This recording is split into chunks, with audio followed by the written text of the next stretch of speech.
Man, what the deal? It's your boy GeeQue, freaking with the fellas in effect. Got the beautiful and talented Ciara in the house. Thank you. What's going on? How are you? Where you from? I'm from Atlanta. Notice the accent. Yeah. So how you feeling and why? You know what? I feel real good right now. It's like second home to me. Because, Oh, you know, my family from my mother's side is from New York. Let's take it back to how you got started. Man, I started out in a group. It was called Hearsay. We were together for about a good 6 months, and it didn't work out. When we fell apart, we fell apart. And you know what's so funny about our group is that we had a deal. We had like a few major recording label deals on the table, and we fell apart due to differences. So what we decided to do is the company that we were signed to decided to work on me and develop me as a solo artist. And so in that process, I found out that I had a publishing talent. So I signed my first publishing deal when I was 15. And then about a good 6 months later, I had demoed the first record that it was the first time that I demoed any record that I wrote.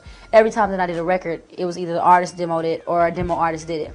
So when I finally got a chance to, we was like, man, this sounds real good. So he decided to work on me.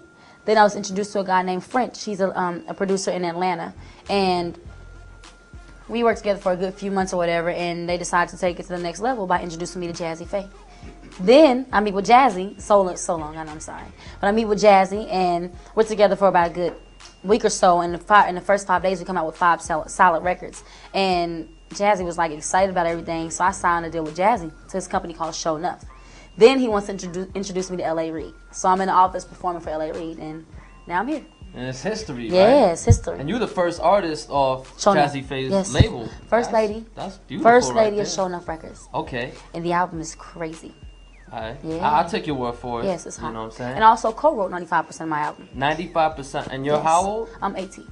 That's crazy. Because you know there's Yeah. artists like 3 times your age that don't even Man, you got write to at pick up all, the pen. so. See, because you got to remember, in a way, even though I started out in a group, I really, when I was introduced to the industry and like working on my own thing, I started out with a publishing deal. So I'm really serious about my writing. That's cool though. Yeah. That's good that you're into a lot of things because you still have a career as a writer even when, you know, you decide to stop doing it as an artist. That's real. You know what I'm saying? That's real. You know, you mentioned you're 18 years old. Yeah. And I mean, a lot of kids aren't even in school or, you know, and you're already in the industry writing and doing all this. How does it feel just entering at such a young age? You know what? It's truly a blessing. It's definitely a lot on my plate, though, you know, because it's like you're dealing with so much more than what you would do if you were at home and you were trying to just if you were at home, you know, and not really doing anything. But, I mean, it's a blessing. You know what I mean? It's definitely a lot, but it's all worth it at the end of the day. You have, as you mentioned, you have a lot of cameos in the video. Yeah.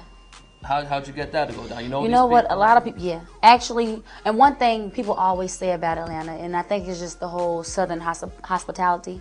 But Monica, she's like family to me. Bone Crusher, he's cool people. You know, we run into each other all the time. Lil Jon, of course, I met him through work, and he's cool people. And Jazzy Faye, Jazzy. I mean, he saw me, but you know, Jazzy and it's beyond just music. Like he's like a brother to me. You know, so I mean, everybody in the video, I pretty much knew. You know what I mean? And they all just showed me love. So being that you knew Bone Crusher, you weren't intimidated when he was dancing like no, because that would frighten the normal person. Frighten you? Why? Because he's a big guy and he does crazy dances. You know what? Bone Crusher is really loving. He's like a big teddy bear. Yes, I know it. He is. And you know Bone what? Crusher, I could tell. Yeah, but you know what? Bone Crusher, he's really cool. Like one thing I really thought was so cool, and it's just a blessing to know that even like Lil Jon wanted to be involved throughout my whole process of making this record a success. And also working with Bone Crusher, he was just like, baby, it's your video. Whatever you want to do, I'm here for you. So it was real cool just to know that somebody would speak on that and even want to get in the video, because I didn't really say, you have to, or, you know, I didn't really beg. I mean, it was cool to know that somebody came out to show you love on their own. That's how you know it's from the heart. That's real, yeah. You know, so yeah. That's real. Yeah. Well, Ciara, I don't want to take up too much of your time, Man. but my pleasure. My you know what I'm pleasure. saying? This is the start of big things. Yeah, so much thank success. you. Yes. And just thanks for kicking with me. Thank you so much that. for having me. All right? Hey y'all, what's up? This your girl Ciara, and right now you're watching Freak It with the Fellas. So that's what I want you to do. Stay tuned.